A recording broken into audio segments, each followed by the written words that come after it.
Mr. President, Mr. Provost, Madam Secretary, Masters, Deans, colleagues, friends, families, and most of all, women and men of the class of 2014, welcome to this day. Congratulations.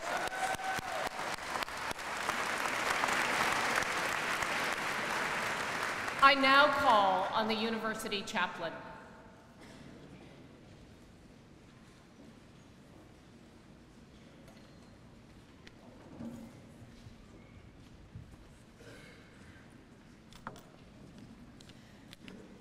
My sisters and my brothers, I invite you to join me in prayer.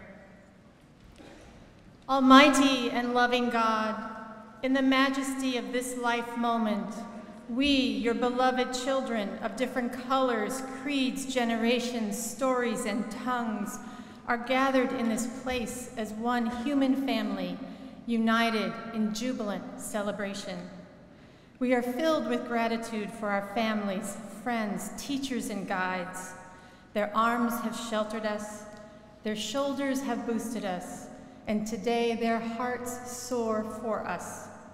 Eternal God, it is you who calls us to our full humanity. As we celebrate our accomplishments, we are humbled and overwhelmed by what lies ahead. Let us continue to caress the beauty of your creation, and may our souls know true delight as we awaken to the wonder of our own unfolding lives. Through the unity of mind and spirit, hold us ever close as we seek to leaven your world wisely in the steadfast pursuit of your light and your truth. For this we say, Amen.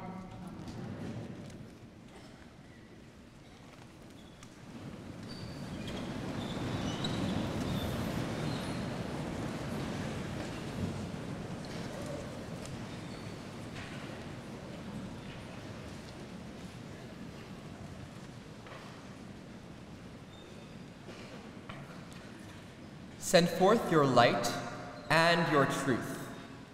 They will lead me. They will bring me to your holy mountain, to your dwelling place, that I may come to the altar of God. God, my delight, my joy, that I may praise you with the harp. O God, my God.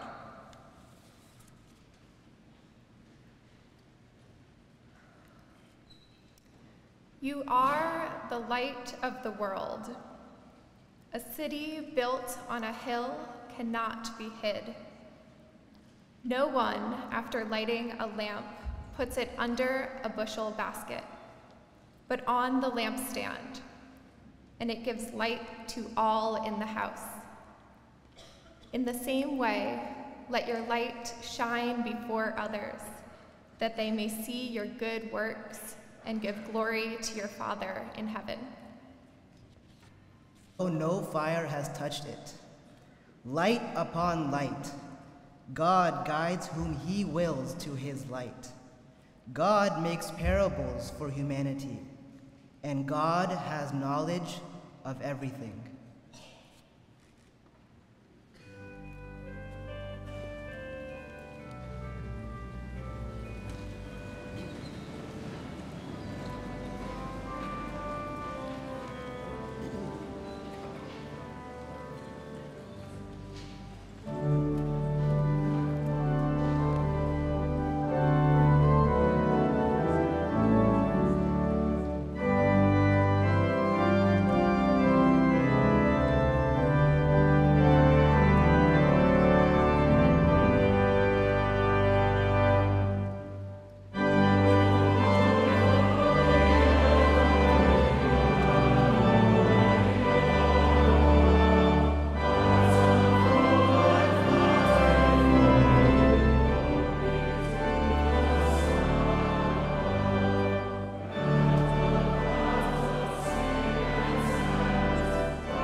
On this occasion, baccalaureate, it is customary for the president to deliver a baccalaureate address and for the dean of Yale College to offer a few readings.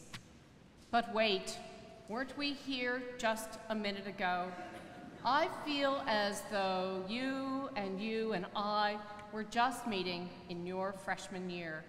Did we not gather in this grand space? I spoke to you about truth and fiction and of steps to academic excellence.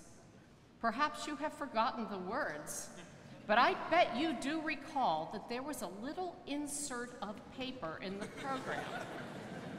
The image of a Maya chocolate pot.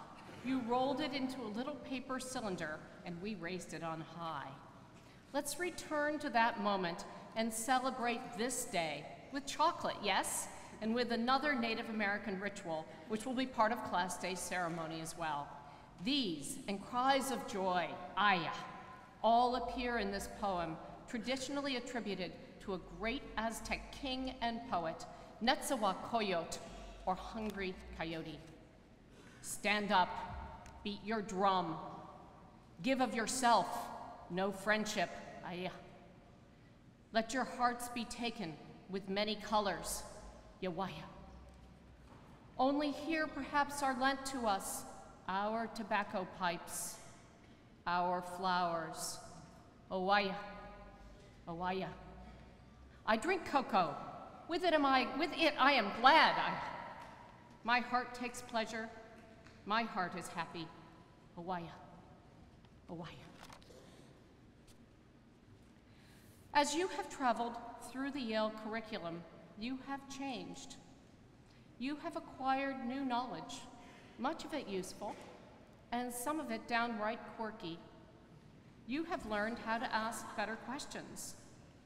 A generation or two learned to ask questions through a children's encyclopedia known as the Book of Knowledge, perhaps the edition of 1936, from which this prose poem by a Yale faculty member is conceived, whose black and cracked spines sat on a shelf in my family home, the reading for long winters. Stay with me for 17 questions as I take you to From the Book of Knowledge by Cynthia Zarin, the Otta Poems, 2010. 1. What makes a fairy ring? Fairy rings are a kind of fungus. 2. Why does damp air make us ill? Damp air is often cold air, and the cold has usually been blamed for making us ill, though many facts prove that it is not blameworthy at all. 3. Why does a dog go round and round before it lies down? The answer to this question lies in another question. What is a dog? 4. Can our brains ever fill up? The poet Browning says, there is no end to learning. 5. Why does a tuning fork sound louder when it touches wood? The sound from a tuning fork, like the light from a candle, flows out in all directions. 6. Why are some things poisonous? We could only answer this question completely and fully if we knew all there is to know about life. 7. Why can we hear better when we shut our eyes? This question is partly true and partly not true. 8. Can an animal think? 8. Can an animal think? There is no doubt an animal can think and that it can remember. 9. Do animals feel pain as we do? That is not a question that can be answered directly. 10. Why do we not growl like animals when we are hungry? A hungry man is an angry man. 11. Why have leaves different shapes? The great idea which we learn to apply to every fact about living creatures is that these facts usually have uses. 12. Why do the leaves of the aspen always shake? The shaking of the leaves has the same effect as if the trees were fanning themselves. 13. Why does oil make a wheel go round more easily? It all depends on where the oil is put. 14. Why do we see the stars only at night? The stars are shining all the time, sending light to Earth. But more than this is needed for us to see. 15. Is an atom a living thing? It is almost a living thing. 16. Can country people see writ small better than townspeople? If country folk use their eyes mainly at distances, their vision will be keenest at distances. 17. Why does a lump rise in my throat when I cry? It is the place of speech which is the most marvelous thing. You arrived here strangers. You looked around this vast hall, wondering what your path would be and who you would know and love. As you make your plans to leave, you leave as friends. And as I have prepared these readings, I have this year reflected on my own journey to Yale. 37 years ago, I came to New Haven to start a doctorate, where I made lifelong friends, especially the best friend I have, also known as my husband. Some of you have been my own friends. It's been my great joy to know so many of you as your dean. I have followed your steps from Bulldog days until today. And as you, 2014, close your career as students, I too will leave my role as dean. We've been on one journey. Did you know it continues? You may know the poem Ithaca by C.P. Cavafy. Hear the familiar lines. As you set out for Ithaca, hope the voyage is a long one, full of adventures, full of discovery, Lystrigonians and Cyclops, angry Poseidon. Don't be afraid of them. You'll never find things like that on your way as long as you keep your thoughts raised high, as long as a rare excitement stirs your spirit and your body. Lystrigonians and Cyclops, wild Poseidon, you won't encounter them unless you bring them along inside your soul, unless your soul sets them up in front of you. Hope the voyage is a long one. May there be many a summer morning when, with what pleasure, what joy, you come into harbors seen for the first time. May you stop at a Phoenician trading station to buy fine things, mother of pearl, coral, amber, and ebony, sensual perfume of every kind, as many sensual perfumes as you can. And may you visit many Egyptian cities to gather stores of knowledge from their scholars. Keep Ithaca always in your mind. Arriving there is what you are destined for. But do not hurry the journey at all. Better if it lasts for years, so you are old by the time you reach the island, wealthy with all that you have gained on the way, not expecting Ithaca to make you rich. Ithaca gave you the marvelous journey. Without her, you would not have set out. She has nothing left to give you now. And if you find her poor, Ithaca won't have fooled you. Wise as you will have become, so full of experience, you will have understood by then what these Ithacas mean. Translated by Edmund Keeley from the Modern Greek. Finally, it is a Yale tradition to read a passage by John Milton on this occasion. You know the story, I think. There were these two young 20-somethings, maybe they were even teenagers, and they were in a garden. They thought it was a perfect place, and they knew that, but they also knew that there was a world beyond, and they couldn't help but want to know about it. Yes, as in the Zarin poem, there was a thirst for knowledge and also a thirst for journeys. And then, you remember the part about the wardrobe malfunction? Like you, and as you may particularly feel on Monday afternoon or Tuesday morning, their departure seemed to them sudden, unwarranted, abrupt, inevitable. From Paradise Lost by John Milton, 1667. Some natural tears they dropped, but wiped them soon. The world was all before them, where to choose their place of rest, and Providence their guide.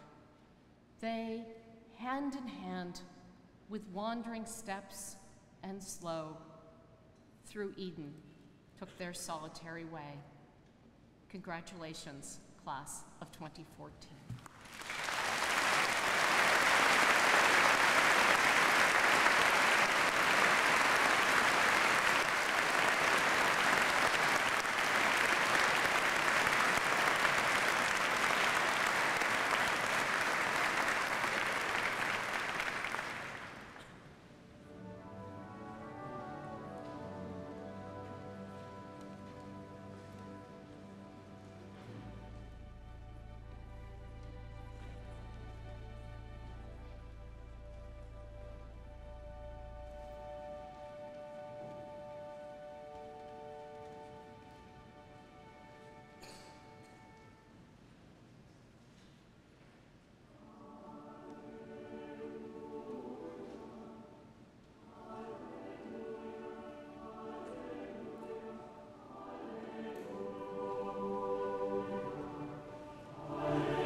colleagues, friends, families, graduating seniors.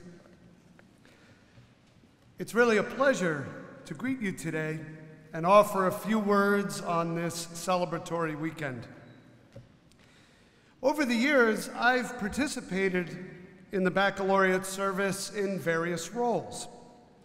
As a member of the faculty, as a dean, as provost, and now, for the first time, as president. Now, there is a Yale tradition that I've observed that I would like to continue today. Today, where we end a year in which we have introduced new rituals while also honoring old ones. Might I ask all of the families and friends here today to rise and recognize the outstanding and graduating members of the class of 2014.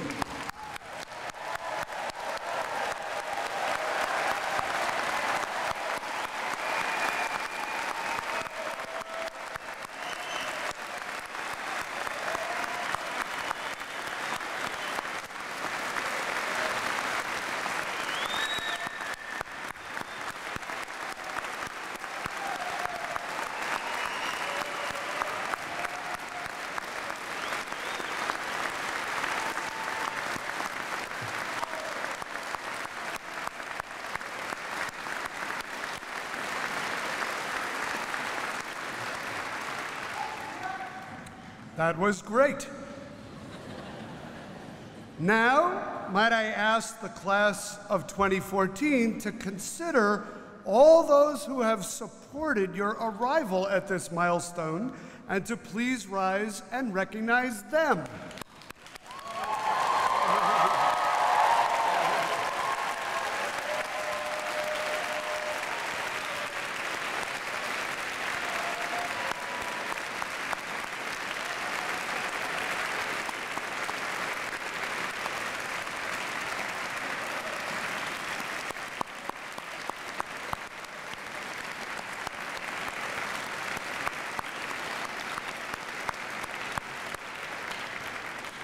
Thank you.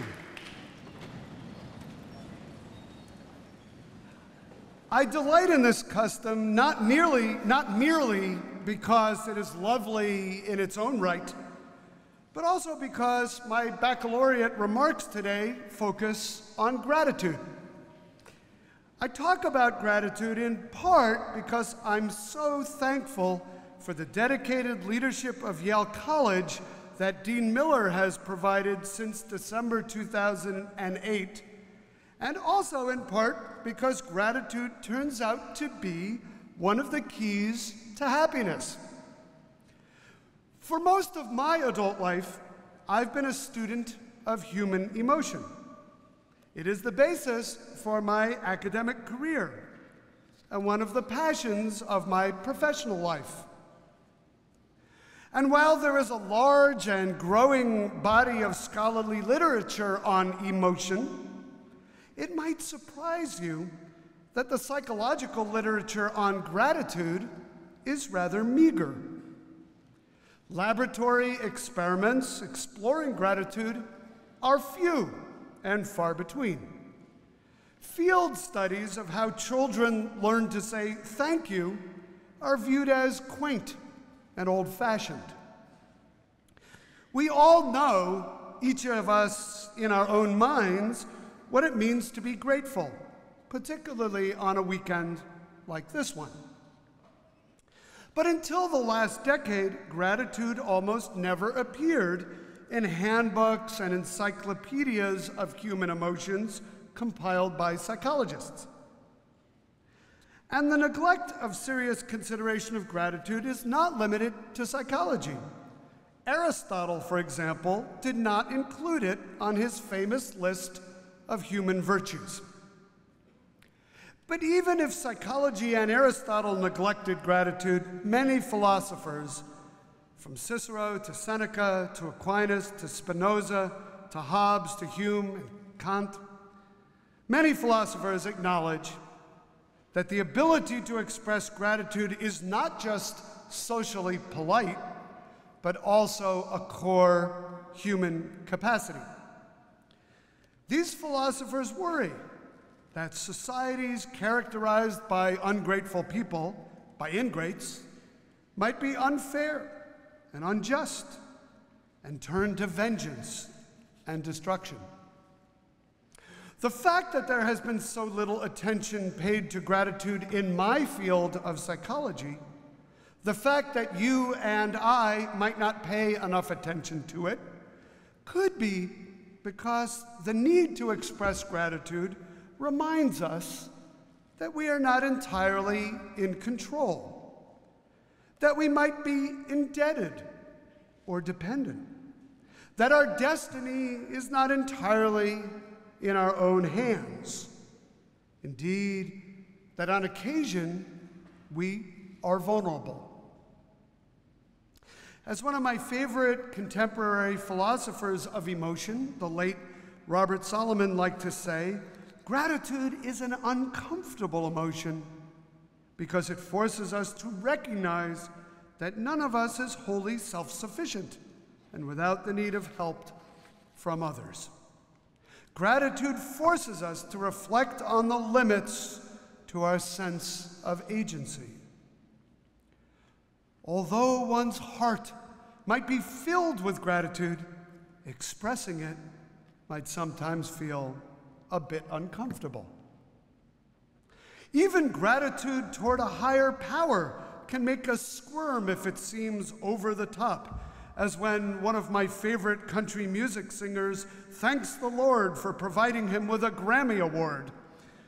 Or even when Big Papi dramatically points to the heavens after blasting a homer over the right field wall in Fenway Park. I offer my apologies now to any Yankee fans out there for torturing them with that image. And yet, true happiness in life and true health in society might not be possible without the capacity to reject the myth of total self-reliance. The good life may be out of reach unless we are able to cultivate an openness to accepting help from others and expressing gratitude for that help. In the course of preparing this address, I was thrilled to discover that none other than Adam Smith, an economist known best for his focus on the importance of self-interest as a motivating force, was one of the first social scientists to point out the importance of gratitude. Smith clearly and cogently observed that passions and emotions are what knit a society together. Sentiments like gratitude, Smith argued, make the social world better, more benevolent, and more secure.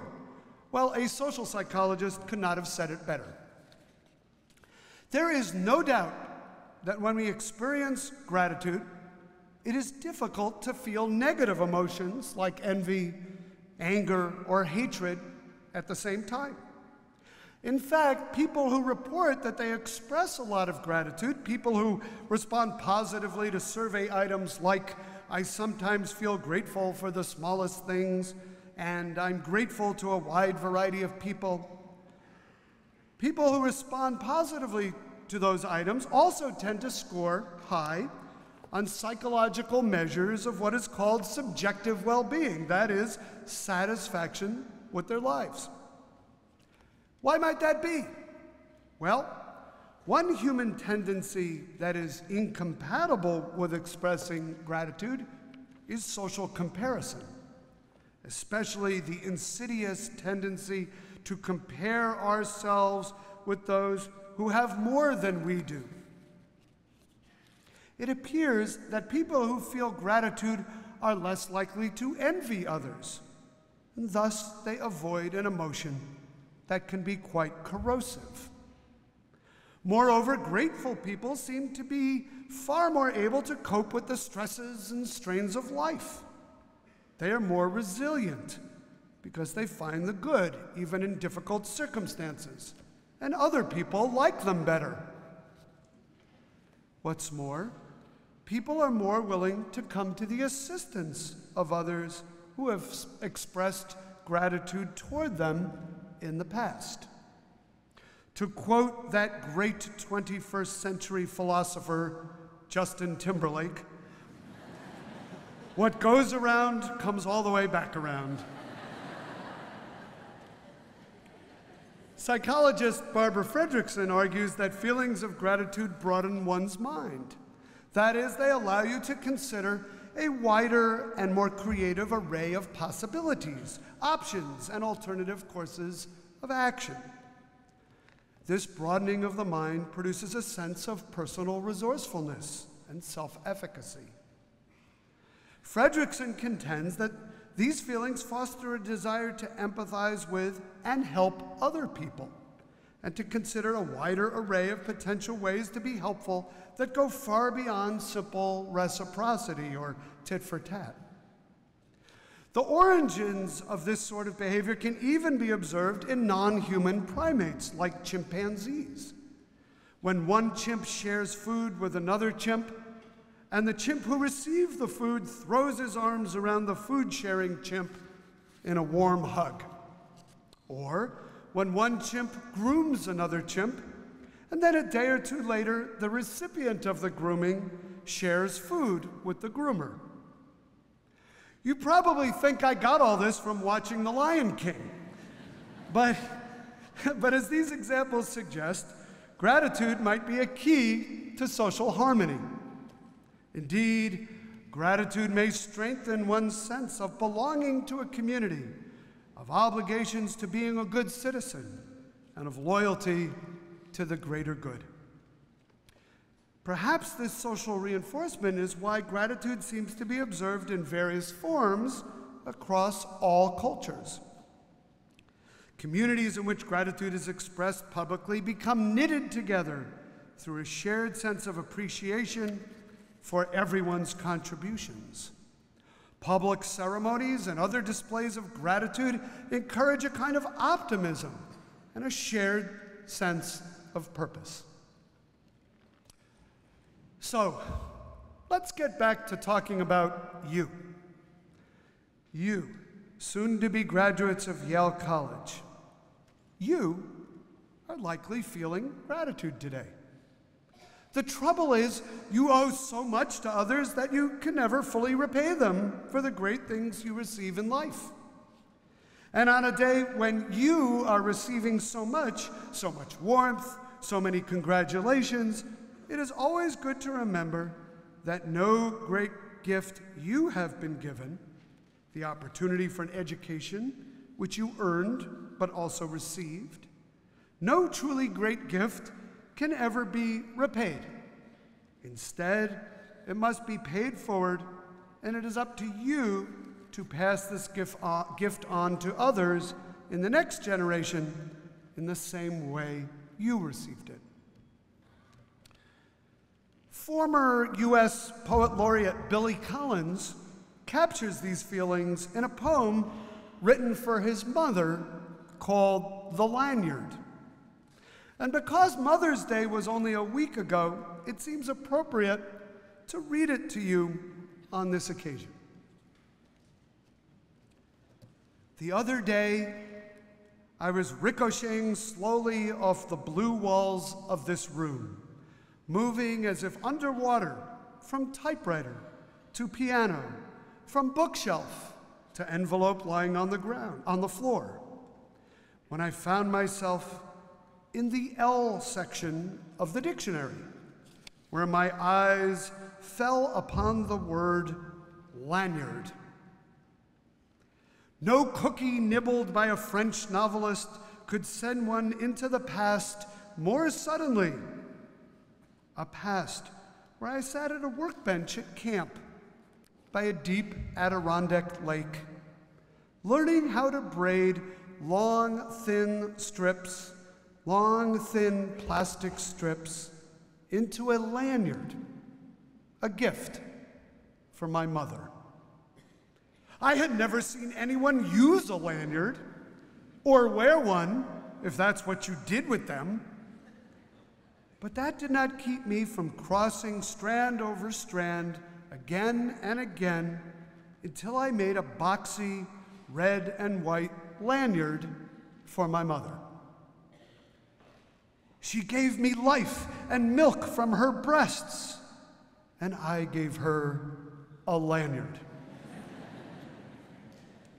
She nursed me in many a sick room, lifted spoons of medicine to my lips, laid cold face cloths on my forehead, and then led me out into the airy light and taught me to walk and swim. And I, in turn, presented her with a lanyard. Here are thousands of meals, she said, and here is clothing and a good education. And here is your lanyard, I replied, which I made with a little help from a counselor. Here is a breathing body and a beating heart, strong legs, bones, and teeth, and 2 clear eyes to read the world, she whispered. And here, I said, is the lanyard I made at camp. And here, I wish to say to her now, is a smaller gift, not the worn truth that you can never repay your mother, but the rueful admission that when she took the 2-tone lanyard from my hand, I was as sure as a boy could be that this useless, worthless thing I wove out of boredom would be enough to make us even.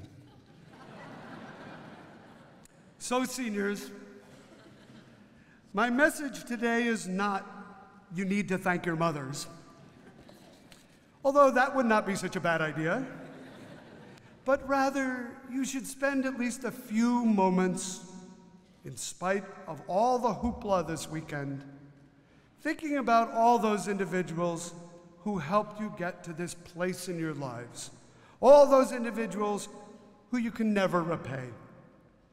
They might be family members and friends, beloved teachers and mentors, or even authors whom you've never met. But think about them, and when the moment is right, say a quiet thank you.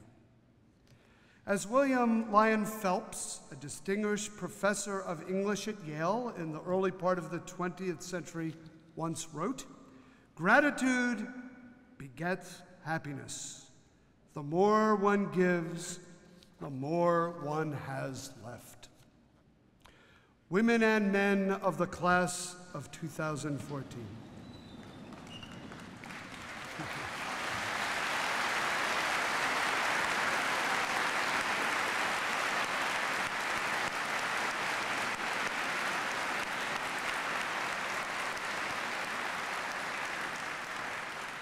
Women and men of the class of 2014, congratulations.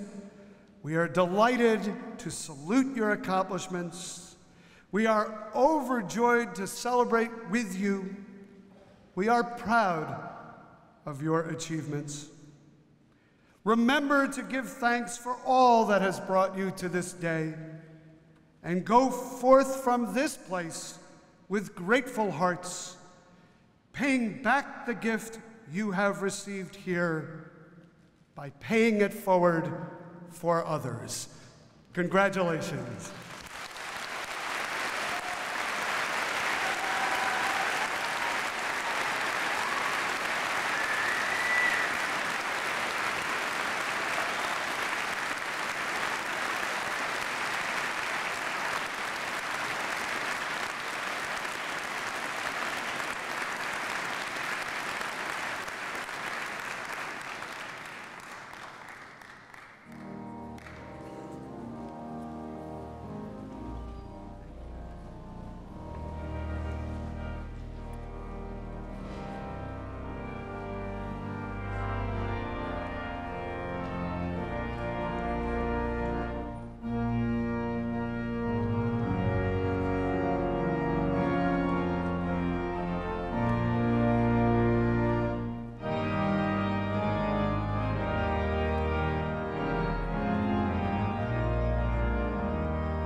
May God bless you and keep you. May the Eternal One show you favor and be gracious to you. May the Holy One cause light to shine upon you and grant you peace. And let us say, Amen.